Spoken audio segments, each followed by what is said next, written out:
That was awesome. Our New Testament reading today comes from Mark chapter 5, verses 21 through 43. Listen now and see if you hear a word from God. When Jesus had crossed again in the boat to the other side, a great crowd gathered around him, and he was by the sea. Then one of the leaders of the synagogue named Jairus came, and when he saw him, he fell at his feet and begged him repeatedly, "My little daughter is at the point of death. Come and lay your hands on her so that she may be made well and live." So he went with him, and a large crowd followed him and pressed in on him.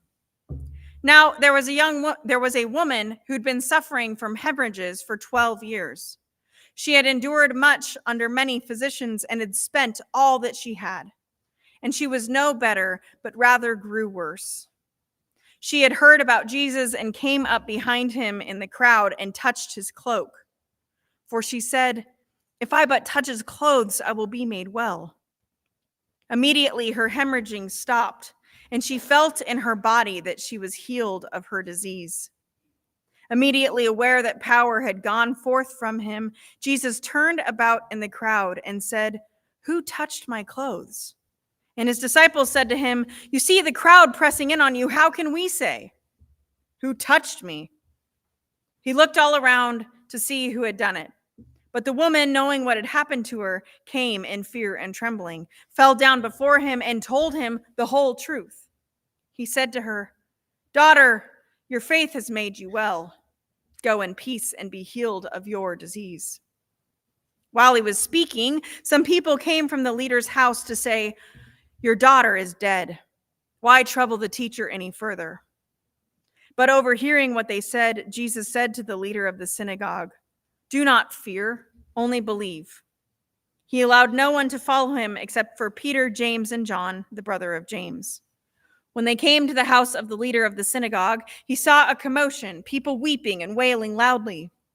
When he entered, he said to them, "Why do you make a commotion and weep? The child is not dead, but sleeping." And they laughed at him. And he put them all outside, and he took the child's father and mother and those who were with him, and he went in where the child was. He took her by the hand and said to her, "Talitha cum," which means, "Little girl, get up."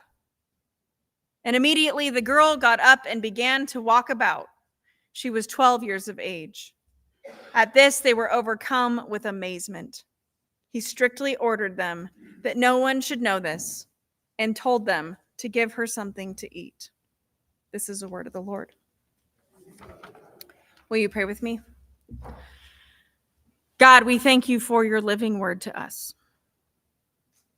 I ask that the meditations of my mind and the words of my lips would be holy and acceptable to you this day and be for us a word. Amen. Before I talk about what I think some of the takeaways of today's texts might be, I think it's helpful to situate some of the players in both of these, because my guess is that most of us don't spend a lot of time reading 2 Samuel. And probably none of you read 1 Samuel before this morning. Is that probably accurate? No, it's okay. Me either. I don't spend a lot of time reading 1 and 2 Samuel.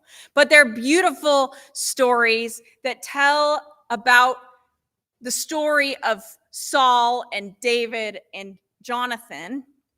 And so if we'd gone through 1 Samuel, which I'd hoped to do before I had to leave for Alaska, we would have seen this story develop where we have Samuel the prophet speaking about the future of Israel, right, and Judah, who are kind of competing nation states at this time. And we have this complicated relationship that we would have seen unfold between David. You might remember David from a famous story you learned in Sunday school. What was his first great act? Anyone remember? He shot down Goliath, right? So we have this little dude, David, who goes on to become a really important king in the story of the people of Israel.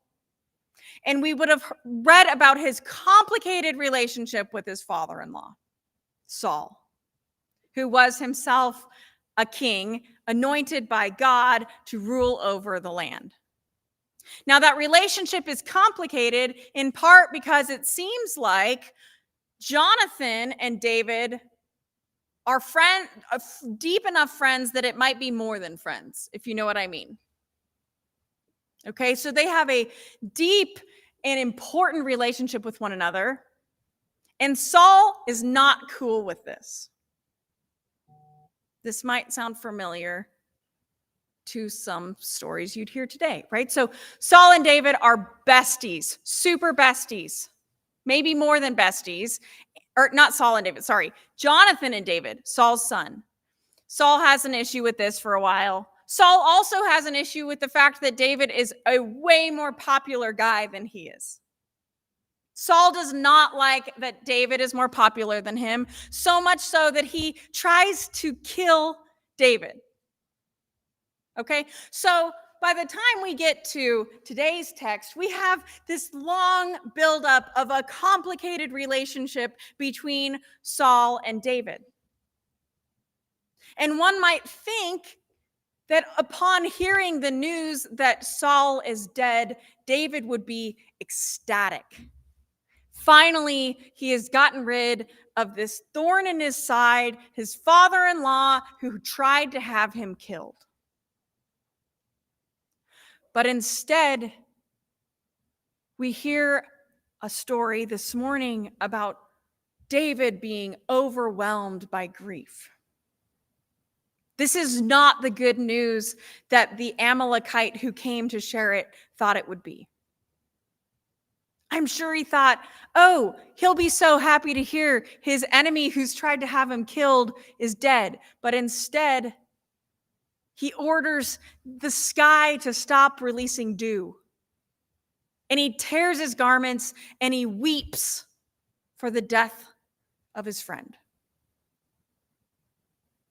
So it's a little bit of a plot twist here at the beginning of 2 Samuel.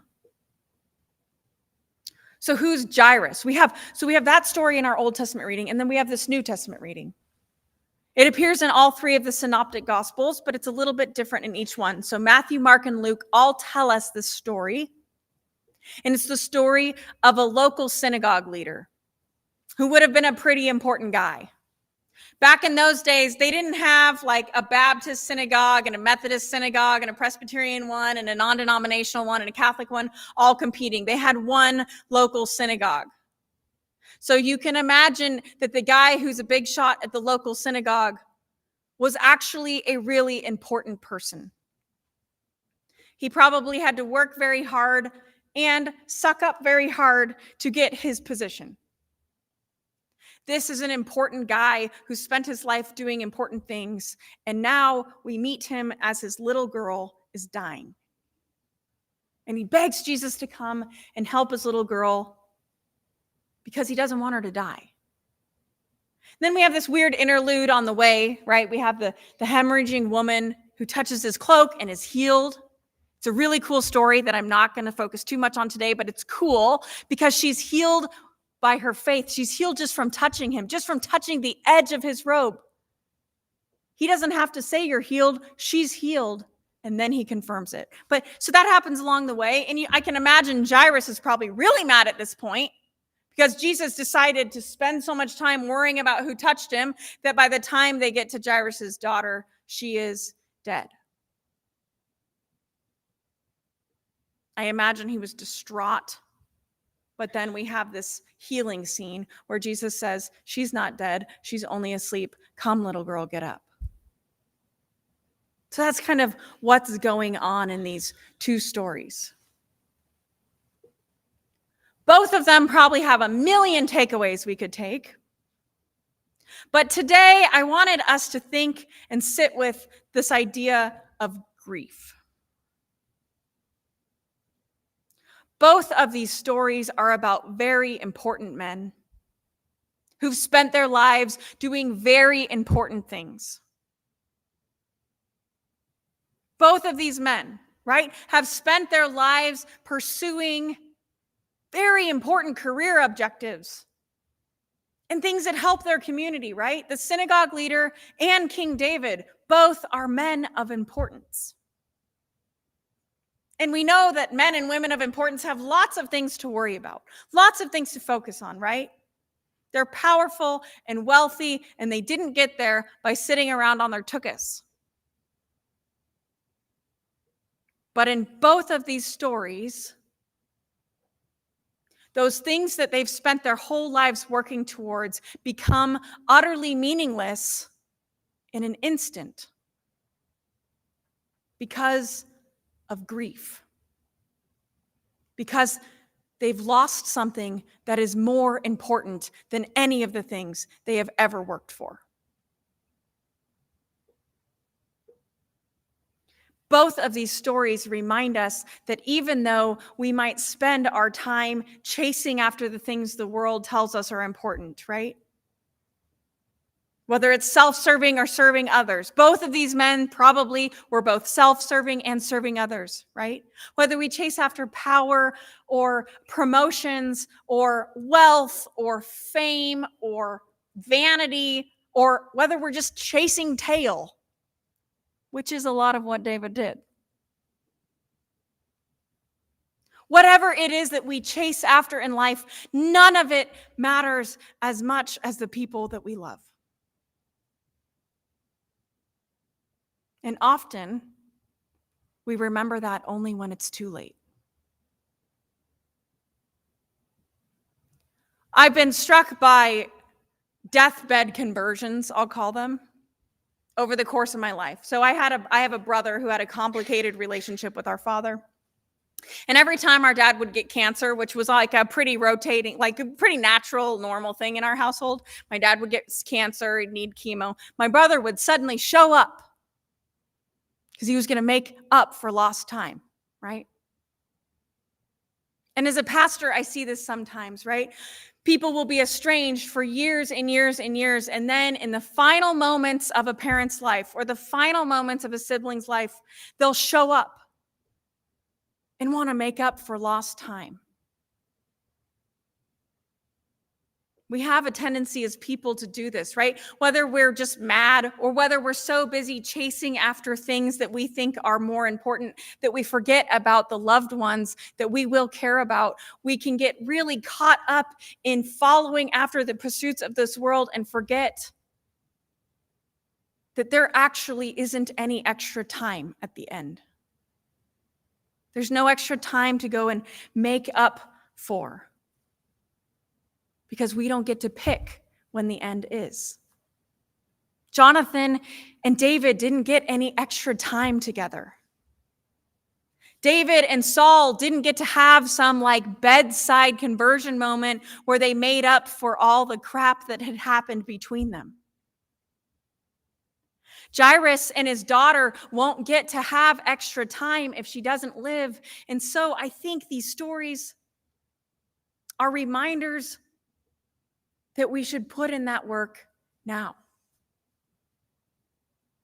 That just as we are pursuing all of the important things in the world that we know we have to do, right? Like not sitting on our tuchuses and focusing on our careers, or cultivating our relationships with our communities, or building things that matter that will last a long time. It's important, but nothing is as important as the relationships we can't get back once they're gone. Sometimes what we can lose sight of is actually what matters. I think these texts are reminding us and inviting us to think about whom we would tear our garments for, whom we would leave all the stuff that we think matters behind to go and find a healer for. And if there are those people in your life, don't wait. Don't wait until you get news from the Amalekite that the person you kind of have a tiff with is dead. Don't wait until your child or sibling or parent who's like estranged in some way is too ill to have the conversation with. Don't wait to tell that friend that you love so much that you love them so much. Because we don't get any extra time.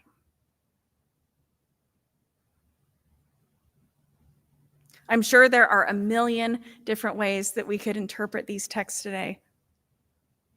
But for today, I hope that we'll think about who those people are in our lives that we want to make sure know that their love has been wonderful. Greater, passing that, even the love of women. If you open your bulletin, you'll see that last line in today's Old Testament reading. I want you to think about that. You have King David, right? Who can get all the tail he ever wants. You guys understand that euphemism? Okay, good. And his best friend is dead. And he says for the second time in the text, your love to me was wonderful, passing the love of women. Whose love to you has been wonderful, passing the love of lust? Think about that today and tell them. Amen.